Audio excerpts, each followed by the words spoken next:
is complete. I turn my pump off so I can pull this out. And I'm gonna take my lid off. And then what I'm gonna do is use this guy right here, this little tool right here. There's 2 holes in here you latch it into. And this picks up your, it picks up the grain basket. So watch. You pick this up, and you twist this until it sits on top. 2 little things here. You can kind of, it's kind of hard to maybe see it on the video. I mean, you can see it. It's hard to see the video, but you'll see when you actually do it. Actually, I'll bring it a little closer. So you see how it fits on there? So this now is gonna be my sparge. Now there's a bunch of different videos of people making crazy sparge arms, whatnot, to sparge into here. I don't do that, I let it drain. You know, this actually takes a long time, but one of the tips that I saw was, if you actually take your tube like this, and you put it in here, and just recirculate. So now, this is gonna recirculate, and what you're gonna do is this, you're gonna change this to boil, all right? This is gonna come up to a boiling temperature, but what happens is you gotta obviously wash all the grains. So I'm going to take this piece off now, you don't need this anymore, and I'm gonna add this guy back on.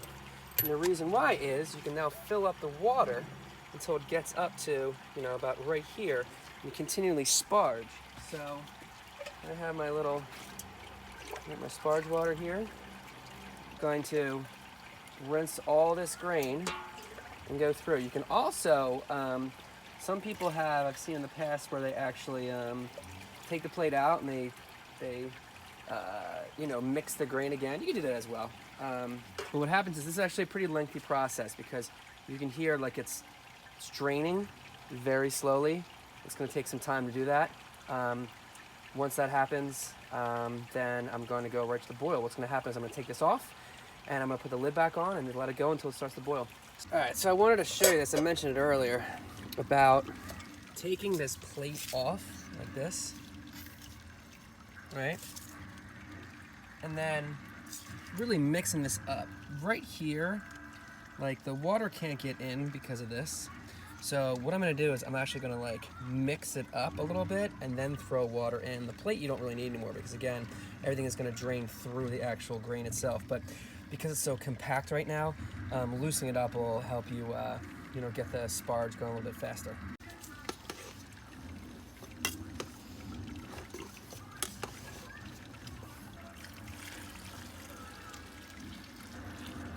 Mix it up once the water's in there.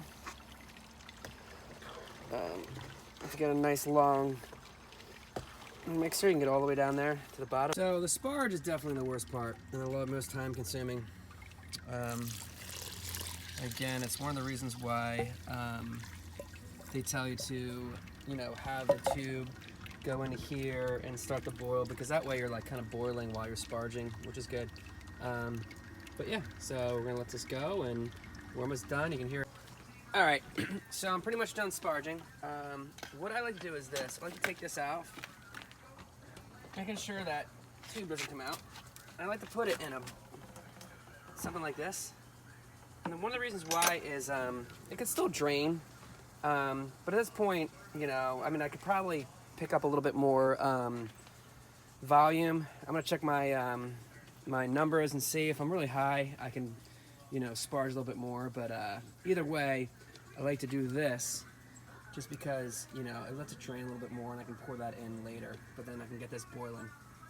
All right, so we are boiling now. Yes, I had just a slight bit of a boil over.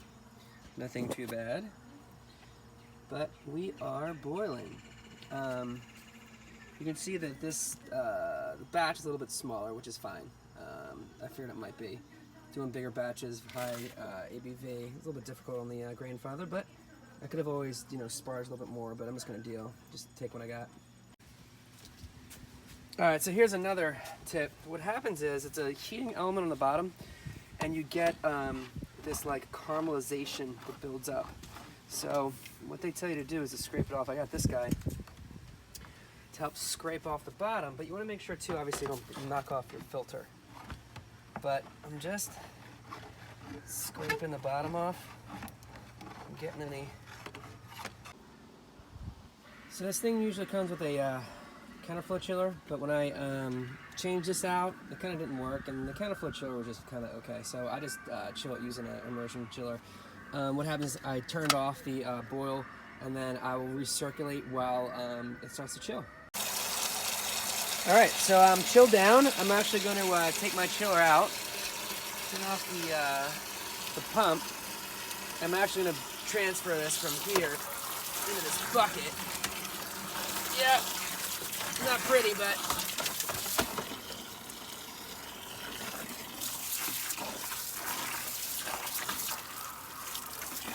coming through. It's coming through. The filter is the filter on it gets a little clogged sometimes. Like I could actually go in. I've done this with IPAs where I scrape off, you know, the stuff that's caked on there, and then more comes out. Even with the stout, because there's not a lot of hops in here, you can also just pop the filter off like that, which I've done before.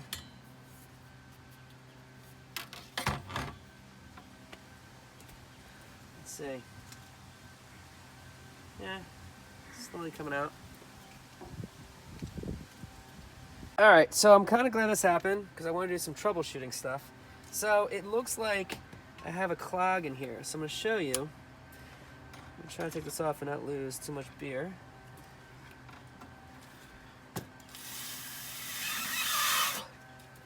I know, it's a little ghetto, but it works. See? Got it flowing again. Another thing you do too is, I've had issues with the pump before where you, if you take off this quick disconnect and then turn it on and turn it off really fast, it will shoot some beer out, but it just like, it like purges the system. So that's really good for the pump as well. I've had to do that multiple times as well, especially with hoppy beers.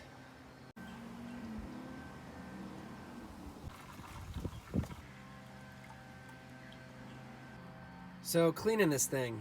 The good thing is it's pretty much self-cleaning. I start off with putting like 4 gallons of just regular hot water in it first and just run the pump, and then you'll see what it looks like after that.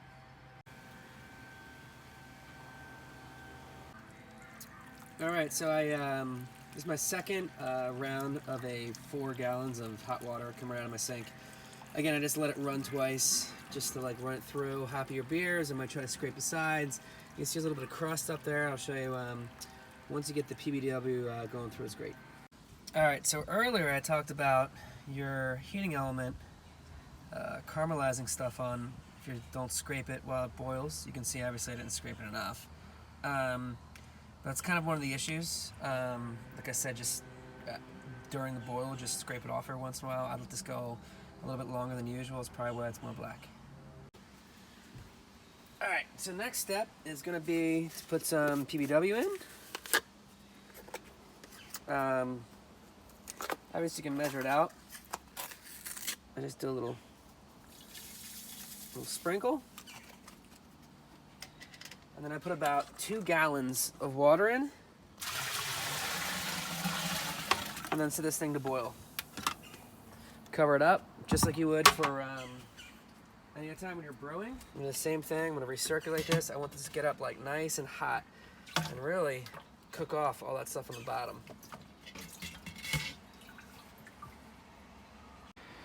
All right, so as it starts to get hotter, I do the same thing I talk about with, you know, when they're to boil. Stir off that bottom. And you can see even the water is starting to really get dark just from it boiling off with the PBW. So another thing I like to do is once this PBW is going through, it's nice and hot, I like to hit the edges with it, like that. And then I've got a scrub brush I use, this thing. I start getting in there and clean the sides.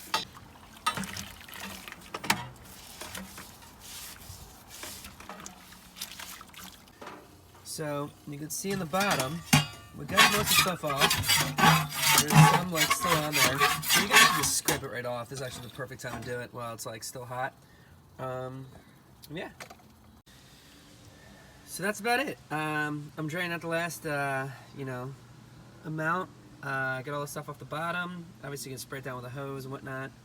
But that's it. One thing I didn't mention earlier is that my main power is going through to one outlet, and my pump's going to another one. You got to make sure you're not using a extension cord for the main outlet.